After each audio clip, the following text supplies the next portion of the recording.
Welcome. My name is Scott Solberg, Associate Director of Research at the Center on Education and Work. On behalf of the Center, it is my pleasure to welcome you to an afternoon tea, a conversation series on career and workforce development policies and practice held at the University of Wisconsin-Madison.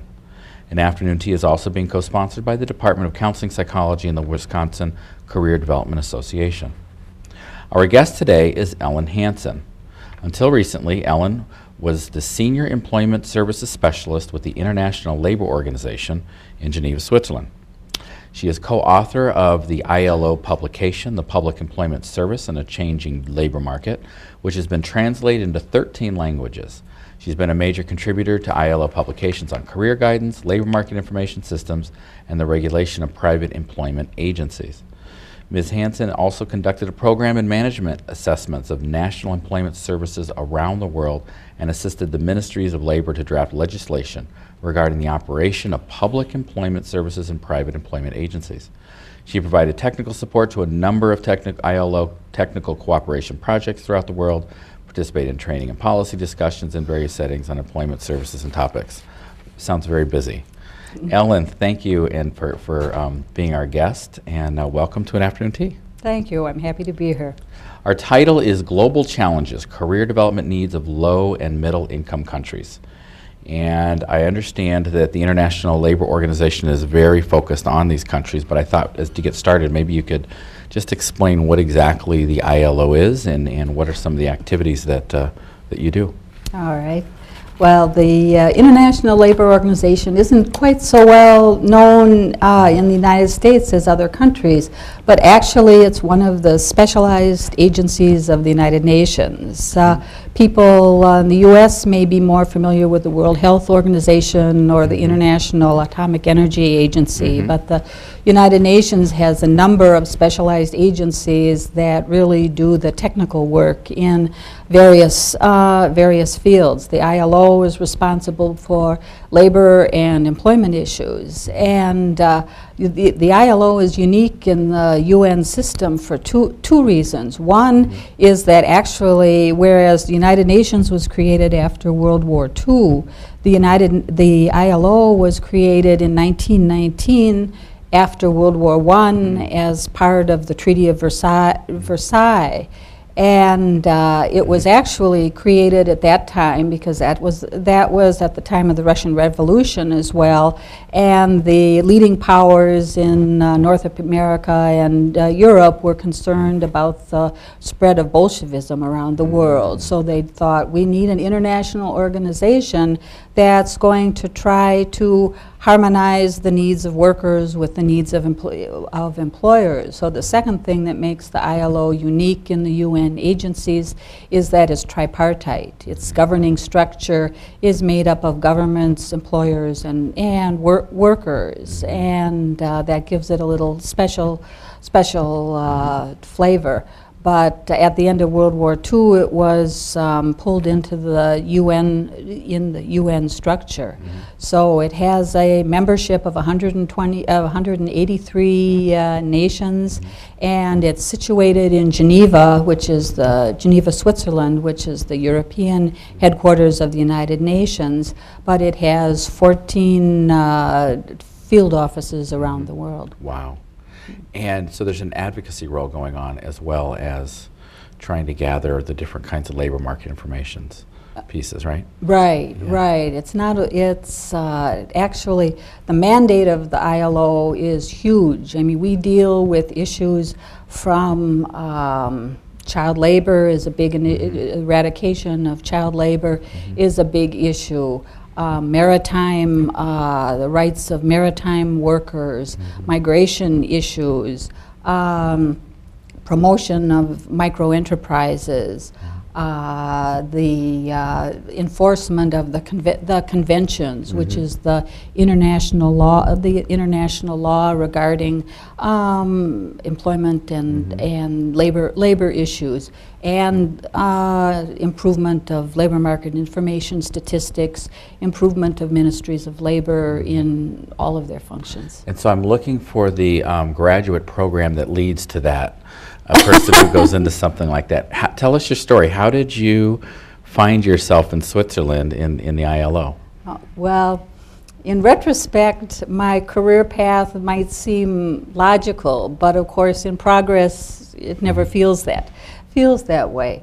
But from a very early age, I was always fascinated by different cultures and why people did things differently in different countries and different parts of the world. And actually, when I was an adolescent, I wanted to be in the Foreign Service or work for a UN organization. And I went to university here and finished with a degree in geography and political science, but also with a teaching certification. And I taught geography briefly, but at that point in my life I was more interested in urban planning. I came back to Madison looking for a job in urban planning, and there weren't any available, but I got an entry-level job in Wisconsin state government in manpower planning. I wasn't sure what it was, but it sounded interesting. And this was just at the time that the federal government was trying to pull together the job training programs that had existed under the old War on Poverty and the old Manpower Development Act into a new system. And this was being done in a Senate committee that was chaired by by Senator Nelson.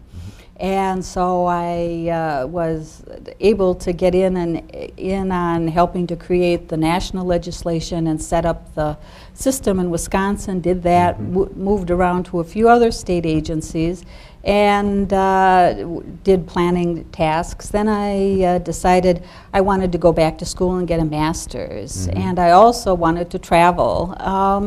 And I knew that Sweden, which is one of the areas of my ethnic heritage, was in the 60s and the 70s really the gold standard for labor market policy in the world. They were very good reputation for their labor market policies and programs. And I found a graduate program in the social sciences that was taught in English in Stockholm. So I enrolled in that with the idea of looking at the Swedish system up close.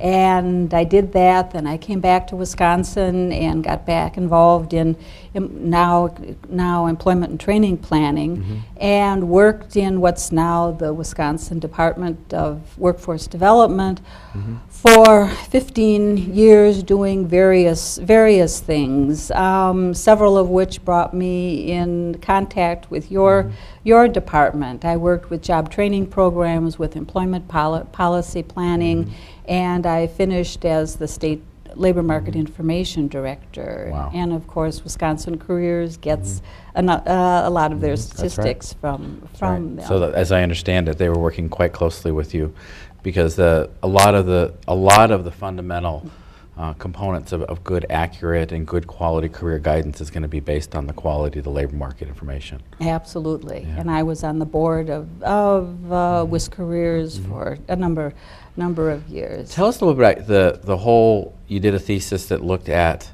career guidance and what it was in a school type setting versus an employment setting, and I think it can also kind of set the platform as we start to talk about other countries and some of the cross-cultural issues in that. But some of the themes that came out from the work you've done. All right. Yeah.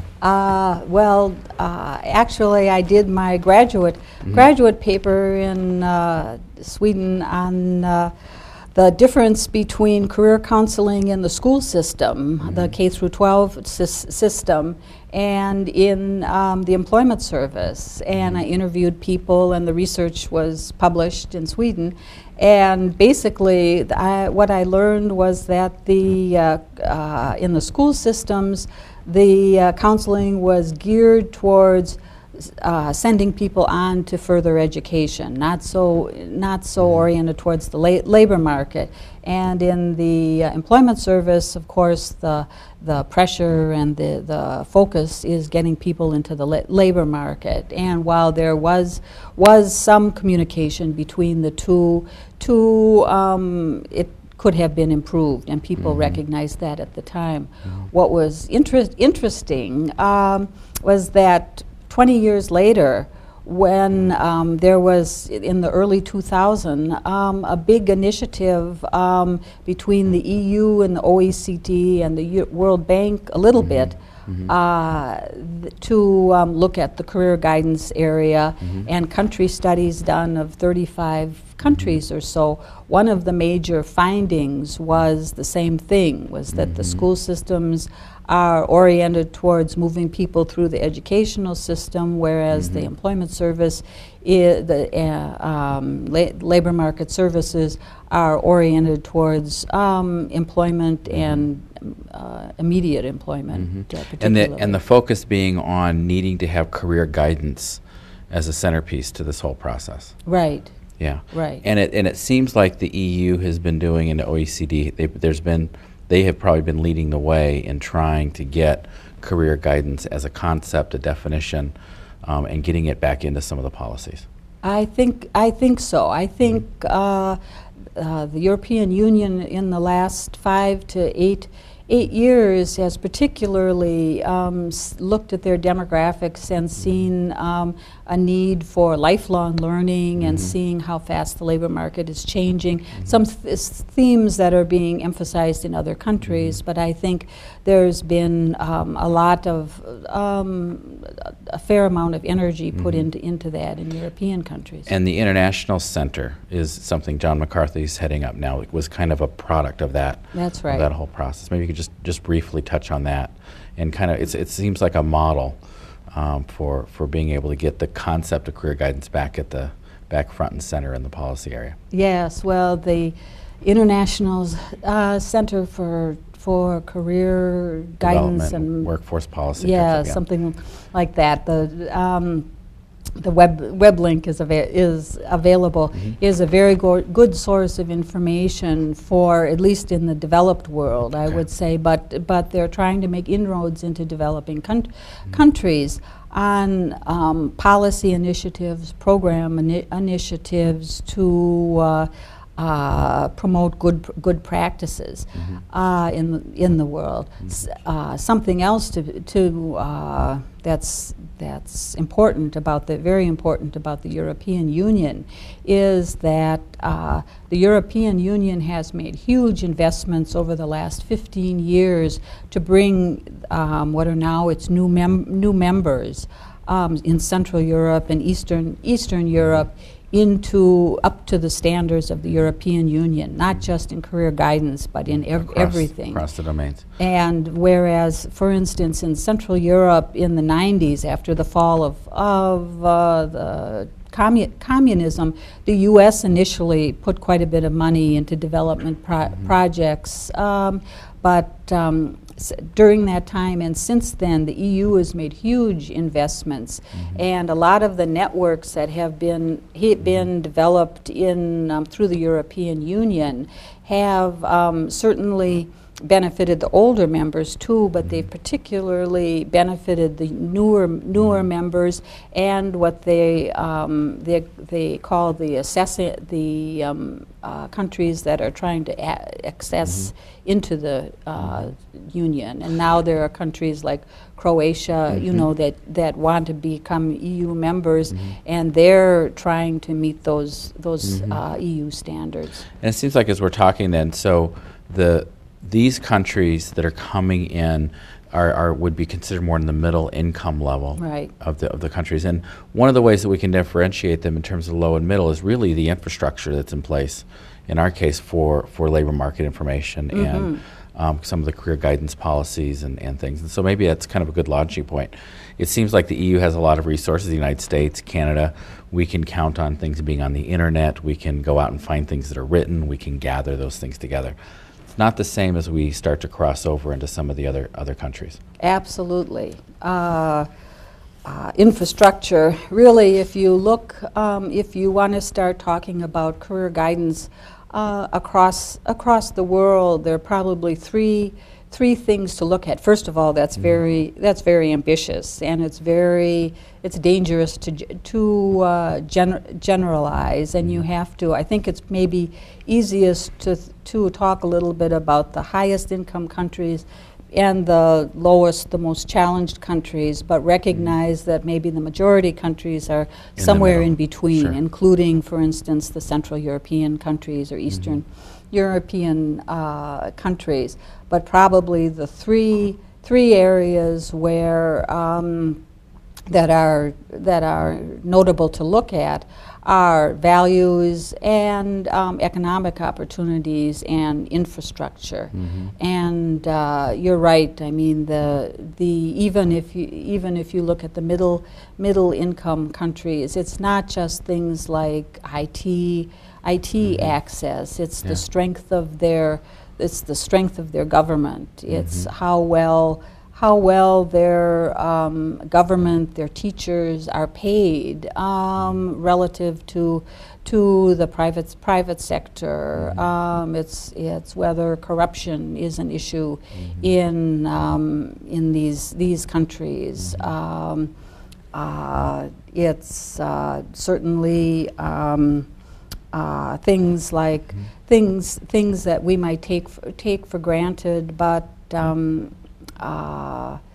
whether you have a country that Electricity, we've got, yes, when we talk about taking things for granted, water. Yes. Yeah. Yes. And then even policies in terms of how women are being treated, how, like you said, child labor laws. There's a lot of discrepancies internationally. Right. Well, maybe the most critical thing between high income and lower income is the existence of a formal economy. I mean, that's not a term that we probably bandy about in the States a lot. Formal versus informal self-employment, informal jobs that exist outside of things like wage and hour laws, employment contracts, minimum wages, safety rules. Let's look at that. So India is a good example. Right. Where you have a very small percentage that are in the formal versus the informal. Tell us about that. Okay, yeah. India, we think of IT, high-tech jobs, booming economy, and part of India is like that. But what people don't realize is that in India, over 90% of the population is still in the informal sector. So what would be some examples?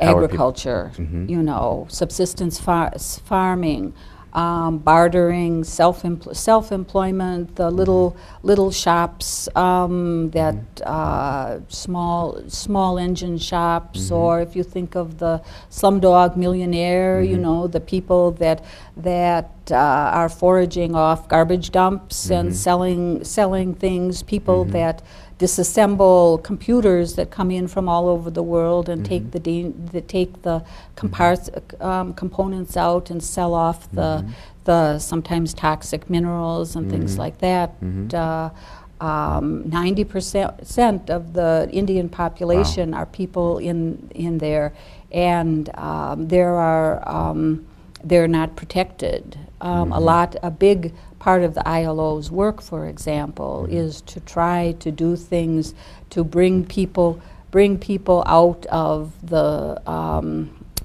informal sector and get them into jobs that are covered by fair labor standards and minimum wage, if not minimum wages, minimum health conditions, occupational health and safety, things like that. Access to some quality of life indicators. Yes. And let's go into some other aspects. So one is certainly the formal and informal.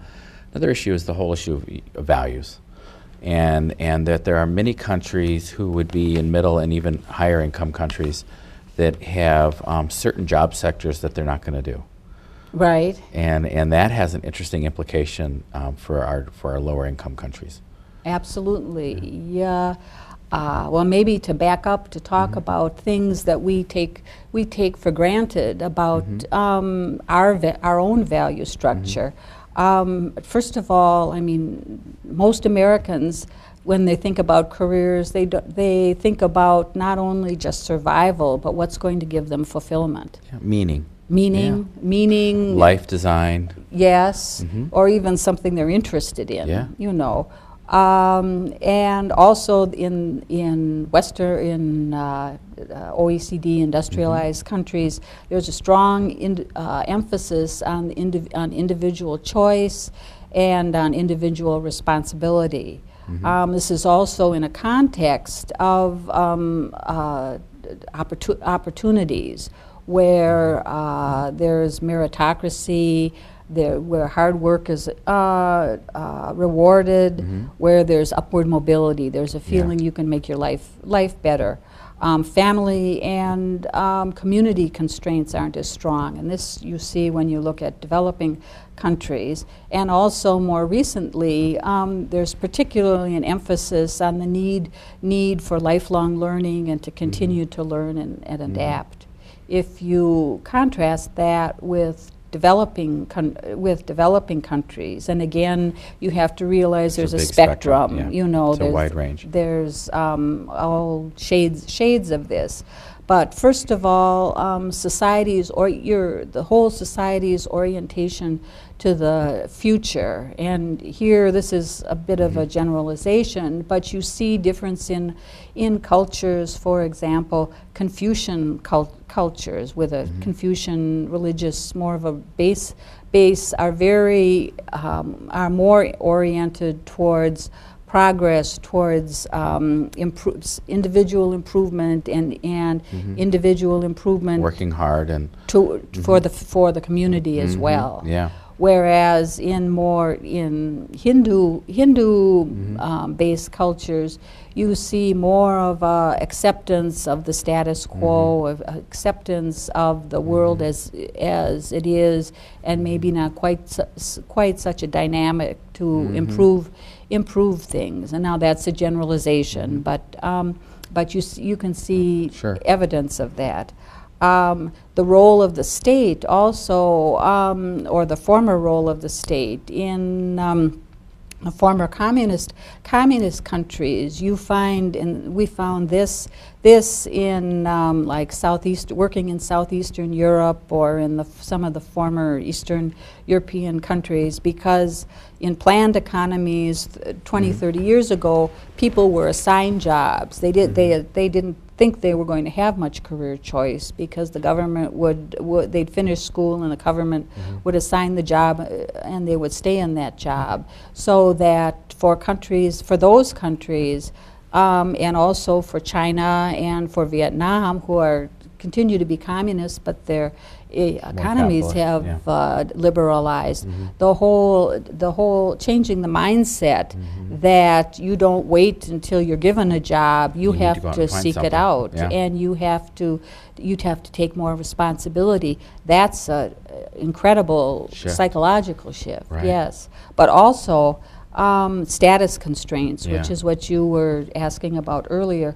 There's a couple different dynamics there. One, and I think maybe you've experienced this yourself, is that in some countries, for the educated population, there are certain occupations that have appropriate status for educated people and jobs that you wouldn't take under any circumstances. You'd rather remain unemployed than take a craft job. So it would be an example, though, in terms of that. So maybe a country where you see some of this, or an area, region. You see this in the Middle East, where for instance, in the Gulf countries, because of their oil wealth. You see none of the native population in construction jobs, in domestic worker jobs, in service jobs. People are educated, and they want professional jobs. So where do these jobs come from then? Where do the people come Well, from? that take the, Yeah. well, they come from poorer countries. They come from India, they come from Africa, they come from Sri Lanka or Southeast Asia. And they're brought in specifically to work in those positions. Right, Yeah. right. But in many ways, that has an economic, there's some economic support for the home countries when that happens as well. Right. And this is something, and this, to come back to the career guidance topic, is something that we don't think of, I think, too much, at least in the U.S. But when you're looking at career guidance around the world, and the need for it, one of the biggest needs, and a place where some innovative things are happening, is in the area of migration, because there's a huge proportion of the world is on the move, is moving from one country to another. I can give you a personal example that's a little sad, but I did some work in Moldova a few years ago, and Moldova is the poorest country in Europe. Moldova was part of the former Soviet Union, became independent. It's down next to Romania and southeastern Europe, and that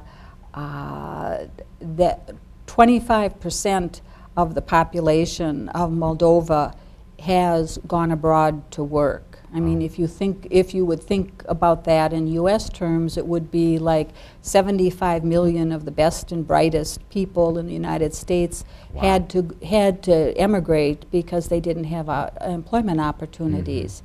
And when I was there, my interpreter, I had a lovely young Moldovan woman who was interpreting for me as I visited various agencies, and she was in a family of her parents were close to retirement age. They had been government workers. She had an older brother.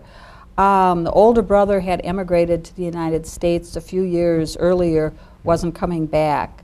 The father had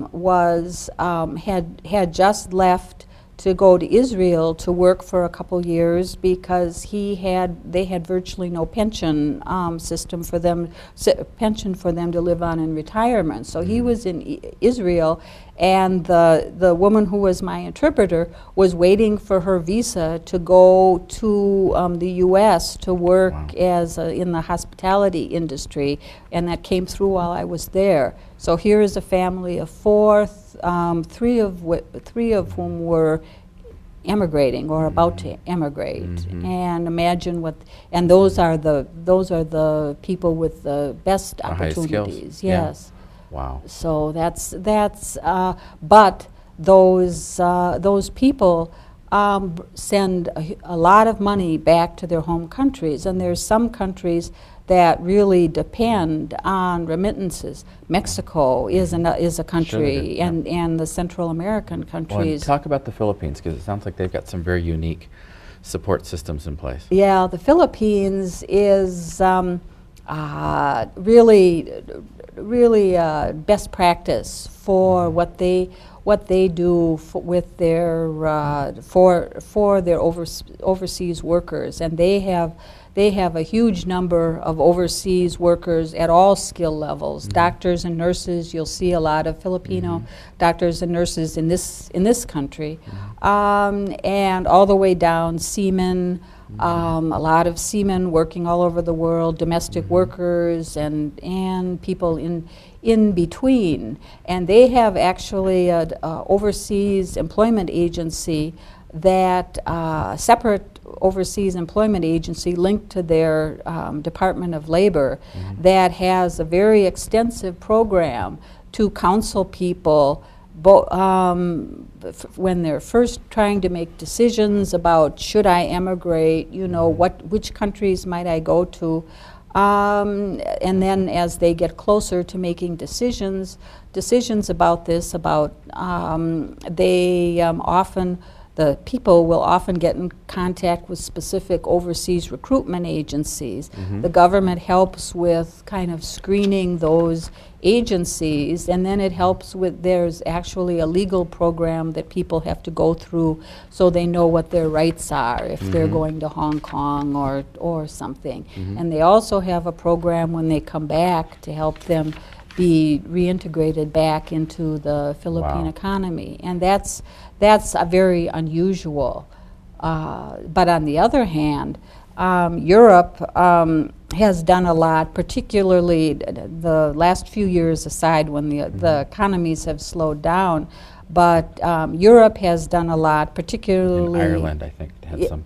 Ireland, yes, has a program that's called Know Before You Go, where when Ireland was booming and pulling in a lot of migrants from particularly Central European countries, they were anxious that people knew before they came to Ireland what to expect and what kind of jobs were around, so that you got a better match in the economy. And they created a website and a program where the program was called Know Before You Go, and it was a website that was in 14 languages, Polish and Lithuanian and number of languages, that talked about what the job opportunities were, what the occupations were, what the occupational requirements were, but also what the living conditions were, what the cost of housing is, what schooling was like, what the legal requirements were. So someone could be in Poland and go on the website in Polish and find out all these things about Ireland to make a decision about moving there for work. Very interesting. And they even had, they would do like recruiting trips where people would go from Ireland to Latvia or someone, another country like that, and explain these things too. Wow. Yeah. It's interesting, the motivation. So in parts of Europe, you really need labor. And they're looking for, wanting to attract quality workers into certain sectors. And so here's Ireland saying, okay, here's our sectors. And here's the process of getting, we need to make that connection.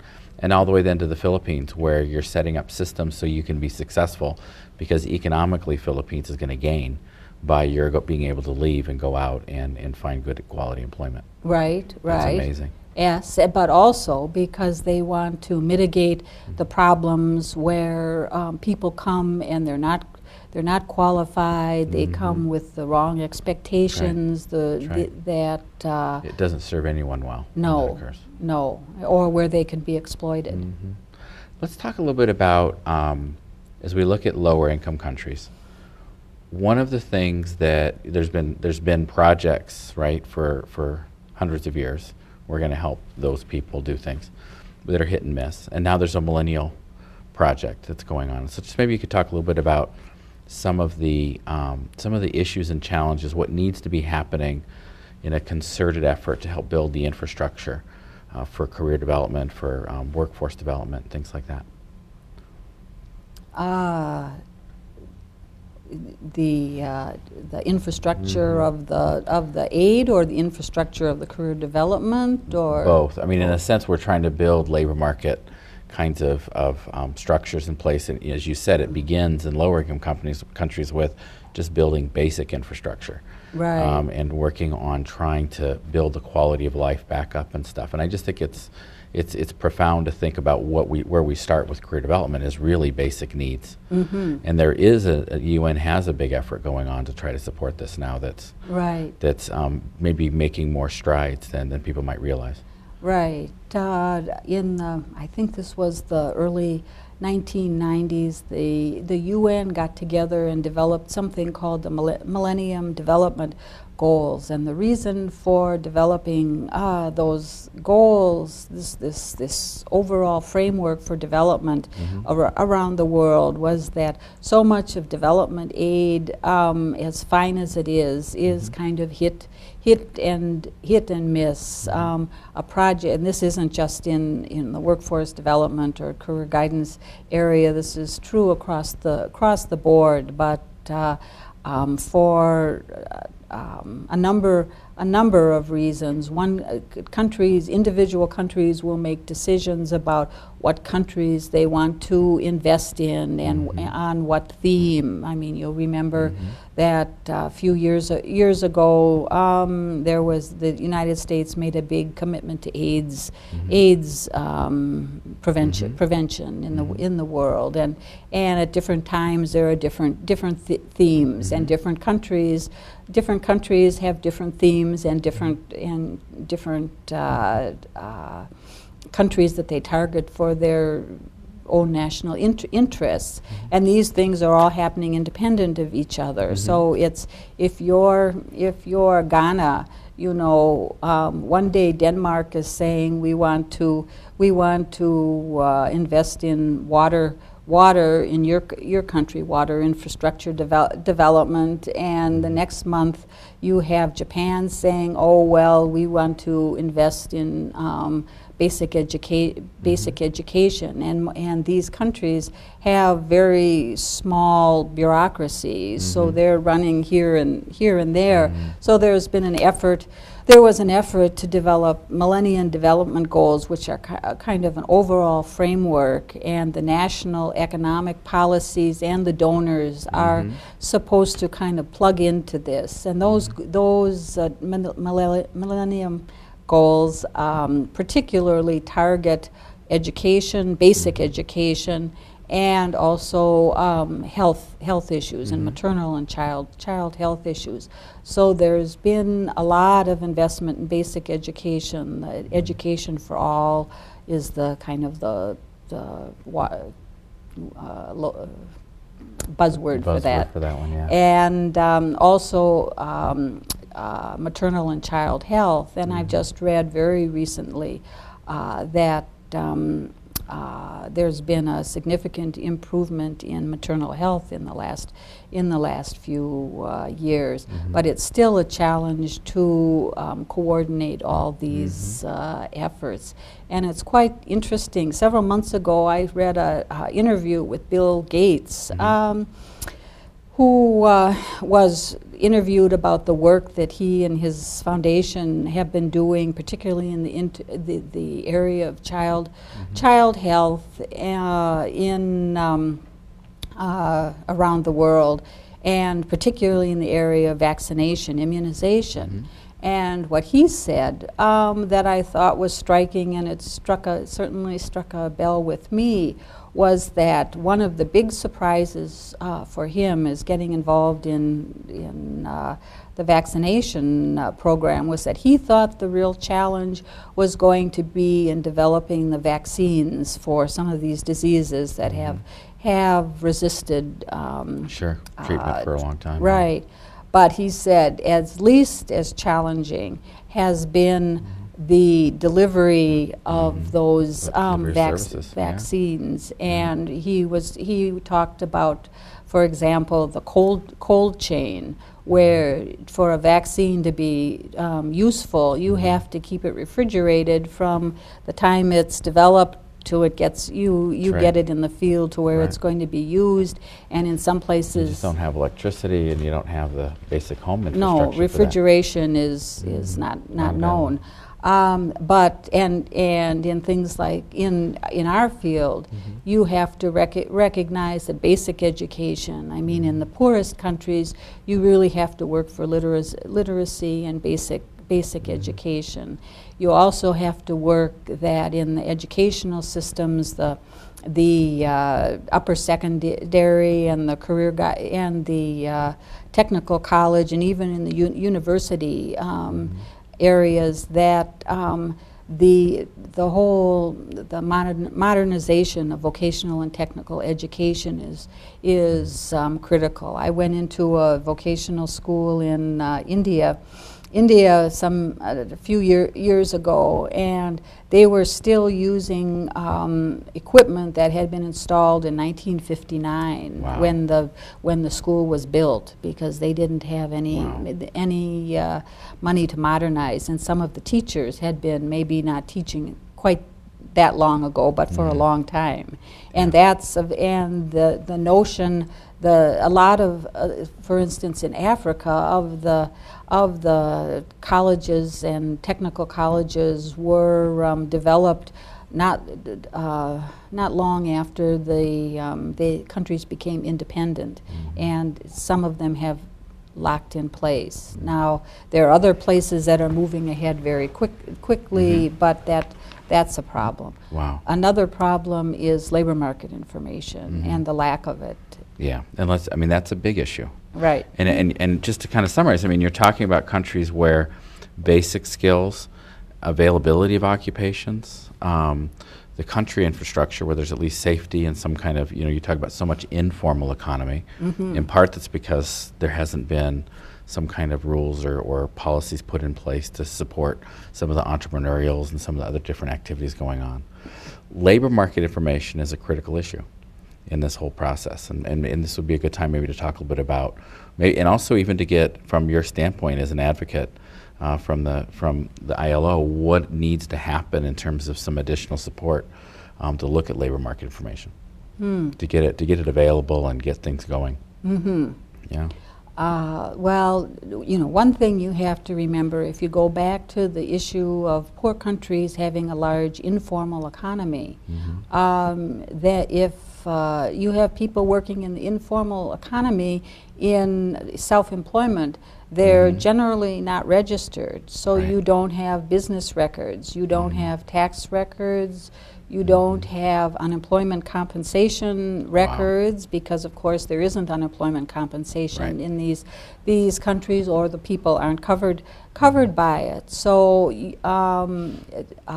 some of our labor market information in the United States comes from surveys, comes from surveys of people, comes from surveys of businesses, but it also comes from administrative records. It comes from unemployment compensation records from employers. So in the United States, you get unemployment data from the state.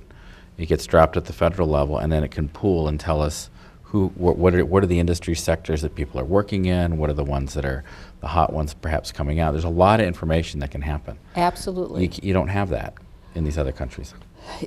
Well, some countries more than others. Some countries had, certainly the OECD countries have very well developed but in the lower income countries, it's much spotty. more of a challenge. Yeah. It's spotty, and it's doing a census, doing labor force surveys is a challenge. That's something that the ILO has been for years helping countries with, is trying to And that's the first step for And labor that's- market information, is just to figure out what are people doing. Right. Yes, but the value of labor market information comes from doing these surveys repeated, so you can look at the trend, what the trends are. Right. And if you may do a labor market, a labor force survey once every 5 years, once every 10 years in some of these countries, and that's much more difficult. One thing that the ILO has done just in the last 5 or 6 years is develop something that's called key indicators of the labor market, where we've tried to identify about 20 labor market indicators that come from different sources that we think can tell the story help a country tell the story and understand what's going on in their labor market. And this is more for economic planning, less for career planning. But we try to use those to help countries shape where they need to make efforts to improve their labor market statistics. What are some countries that have made some big strides in the last 20 years? We've talked about India. There's been obviously a lot of change going on. China. In statistics or in general? Just as the labor, I mean, that are starting to pull together some of this labor market information and beginning to move up in terms of providing, it's in a sense, once you have the labor market information, you can start directing to some extent and supporting people in the labor market because you have an idea of what skills are out there, what's needed, and different things. Well, I'm impressed by China. I mean, with the huge challenges that they've had, they've made some very great, very significant strides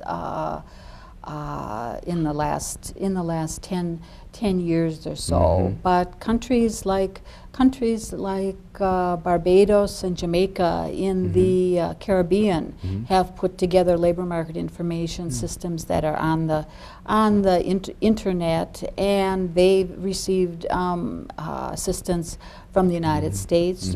Mexico has put together a system. They have a labor market observatory that tries to do some analysis of what's going on in the labor market. Several of the Latin American countries, I think Chile and Argentina, are just in the last few years trying to develop their labor market information better. And it seems like that it must have an impact as they are needing extra funding support. They can begin to articulate where that support should go as they get this labor market information together. So there's a lot of motivation to get this information. Right. Yeah. Right.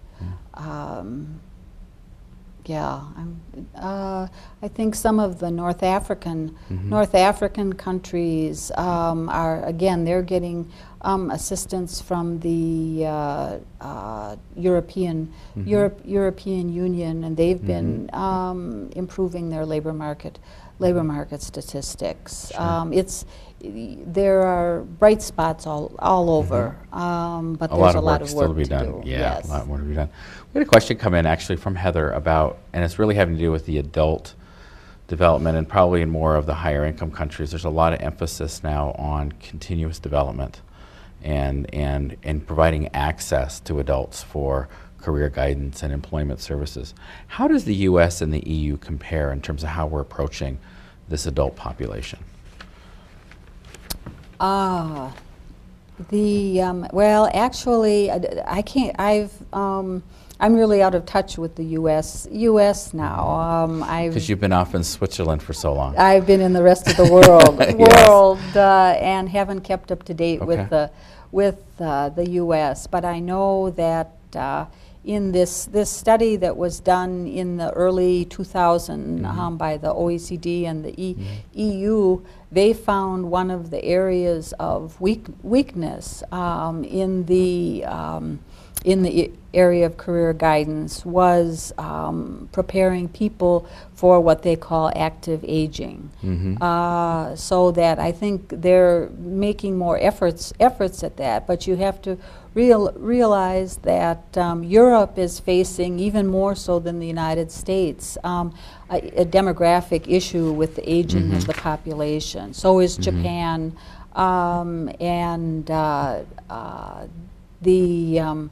I think that it's catching up. It's catching up to them, but it's not something that they've been very proactive about, according to this study. Yeah, it does seem like the European Union has a unique opportunity to be trying to allow different countries to try to innovate some of the workforce development things. I was looking at the European Lifelong Guidance Policy Network as one of the new ones to kind of emerge out of this, to really try to incubate some best practices across the countries and then kind of communicate it across. Right. I think in the U.S. the one-stop job centers is still probably the primary, one of the primary tools, as well as career systems within the colleges, the tech colleges, and the 2-year, 4-year universities. So I think there's a lot we can learn across borders in this process. And I know Canada's been doing a lot of exciting work Yes. in the career development as well. Absolutely. And Canada, I think, has been a leader in career development for a number of years. They have one initiative, and there are several of these around the world, but one that's particularly interesting to me, it's called the Career Circuit and the Circuit Coach. And a lot of the career development now in Canada, as I understand, is not provided in employment offices, but it's been outsourced to community agencies. And they have something called the Career Circuit, where there's a huge network of youth nonprofit agencies that serve youth, not just for career counseling, but for a number of youth services. And they have access to this like online resource center and toward a training program, and also two kind of field coordinators who are trying to raise the knowledge level and the awareness level of career development in all of these nonprofit agencies that are touching youth in a number of ways. Sure. And I think that's quite innovative. And I think it's also it's a indicator of how increasingly I think in different countries, both in more prosperous countries and in poorer countries, what we're finding in career development is that a lot of service points, I guess you could call them, exist that are often uncoordinated, and they're composed of people that are with different levels of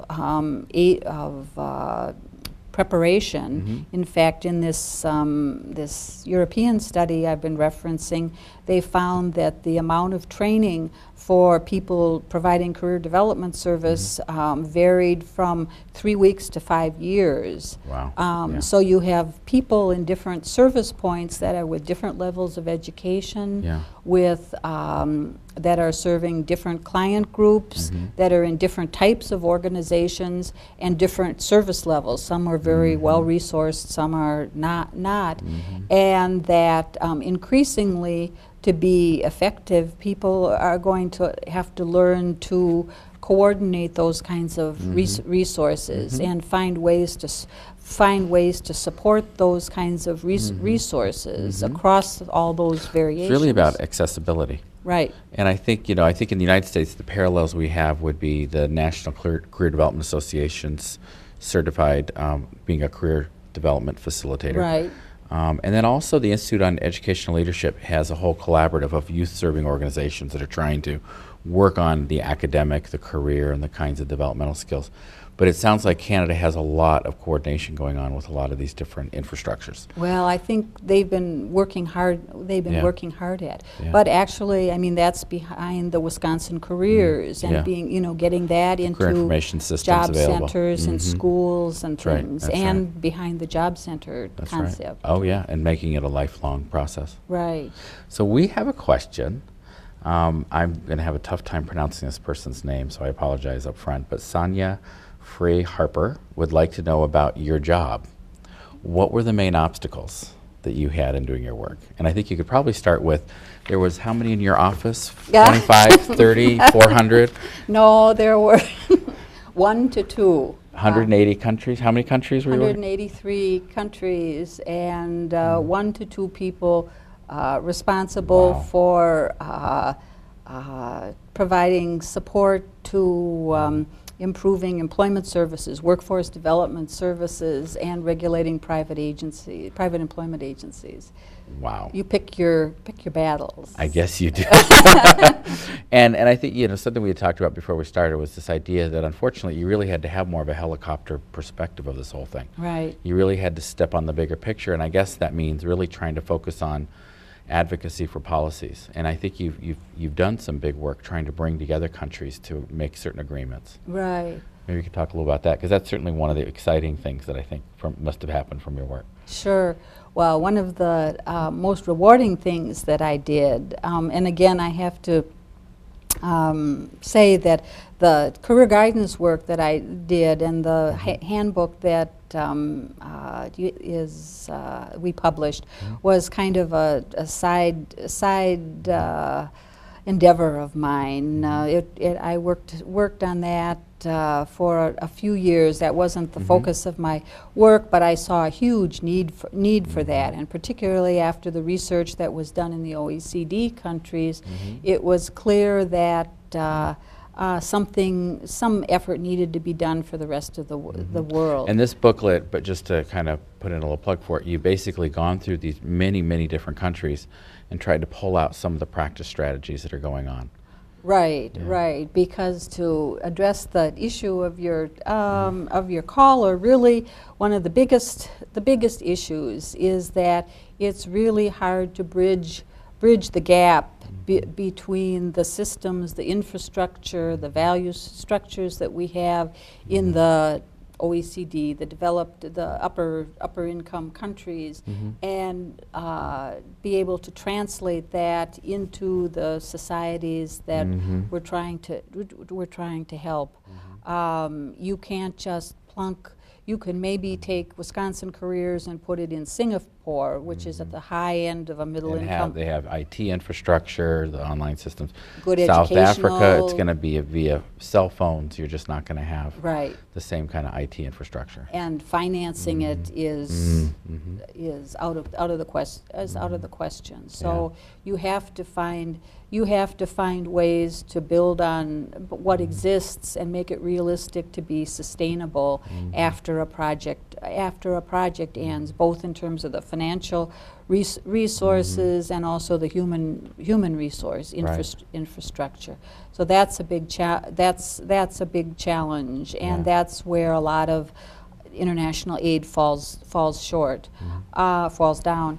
But one of the things that was particularly rewarding for me was that I worked with the World Association of Public Employment Services, which is the association of the directors and top administrators of national employment services around the world. It would be the equivalent of the head of the Employment and Trading Administration in the U.S. Department of Labor.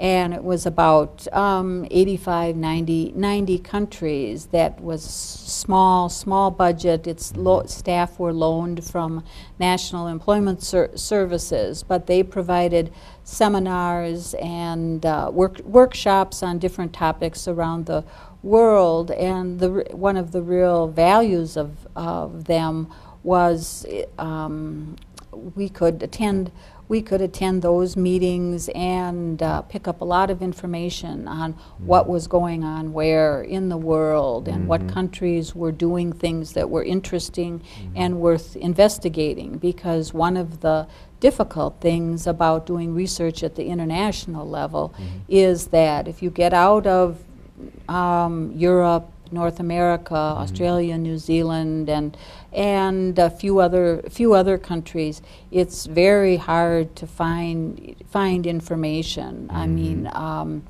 the internet or anywhere else, language is clearly an issue. Sure.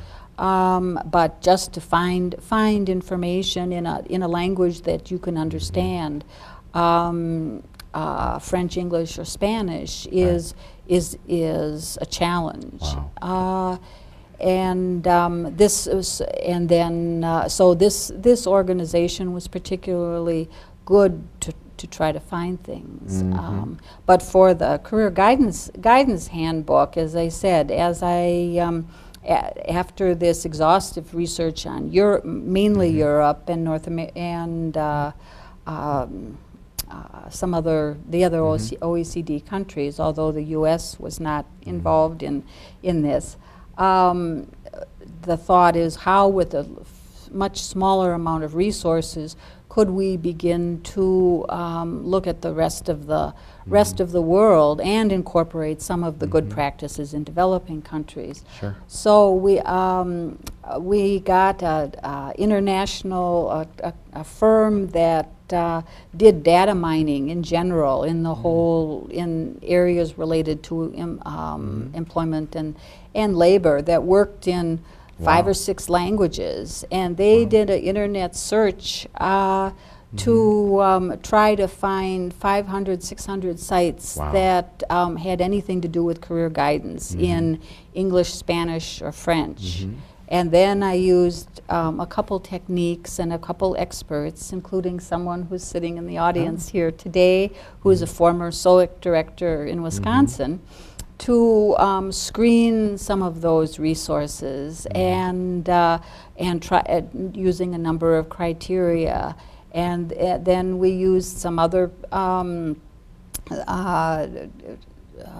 found some other research from some other countries,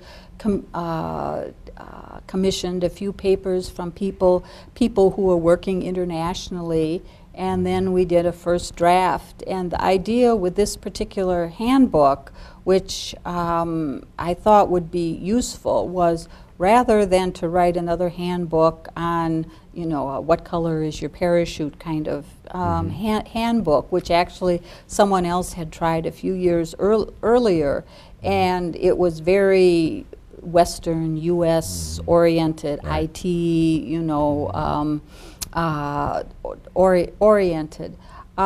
We thought that it would be good to give people kind of a buffet of internet sites in French and English and Spanish as best we could. Those are the 3 official languages of the ILO.